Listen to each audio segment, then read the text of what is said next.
20 juin 2022, des grêlons de 7 à 9 cm de diamètre s'abattent subitement sur le Puy-de-Dôme, la Creuse et l'Allier, en particulier sur l'agglomération de Vichy. En 15 minutes, ils détruisent des milliers de toitures. La tuile n'a pas résisté, l'ardoise n'a pas résisté, le bardeau, ainsi de suite, ça n'a pas résisté. Et il n'y a pas beaucoup de matériaux aujourd'hui qui résistent à ça. On a eu 20 000 personnes qui nous ont appelés pour 170 entreprises disponibles dans le département de l'Allier. Donc vous imaginez un petit peu l'effet de panique que ça a produit.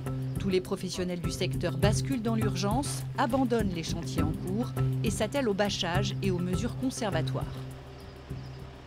On avait environ 60 demandes par jour. Donc il fallait qu'on traite les demandes dans l'ordre. Et mes équipes, eux, s'occupaient de faire les bâchages. Et après, on essayait aussi de centraliser par quartier pour être le plus efficace possible. Il a fallu 1 mois et demi aux professionnels et aux pompiers pour mettre hors d'eau tous les sinistrés. C'était assez choquant même parce qu'on a eu des gens qui pleuraient au téléphone, qui nous disaient qu'il faut absolument venir tout de suite et ce n'était pas toujours possible. Et 2 premières semaines, on est arrivé un petit peu en sauveur. Parce qu'on faisait du travail, sauf qu'au bout de 2 semaines, comme tout le monde n'était encore pas mis hors d'eau, on sentait une pression arriver. Les gens commençaient à avoir une agressivité. Et ça, c'était aussi assez dur à gérer. Malgré l'aide de collègues appelés en renfort par la fédération, les couvreurs du secteur, déjà en peine de main-d'œuvre, se retrouvent vite submergés de travail. À cela s'ajoute la pénurie des matériaux et les démarches avec les assureurs.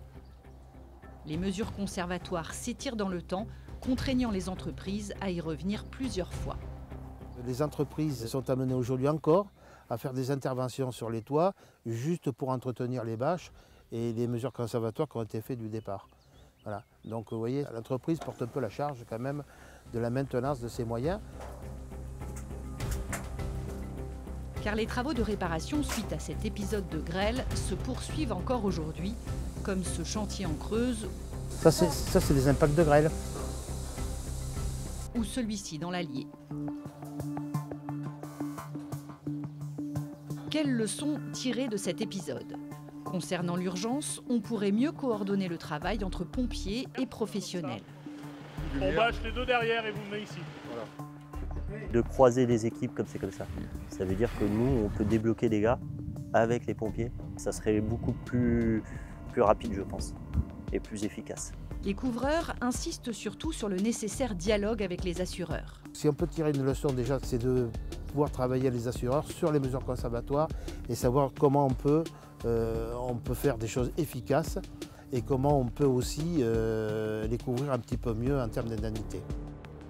Les professionnels estiment qu'il faudra encore 2 ans pour effacer toute trace de ce sinistre.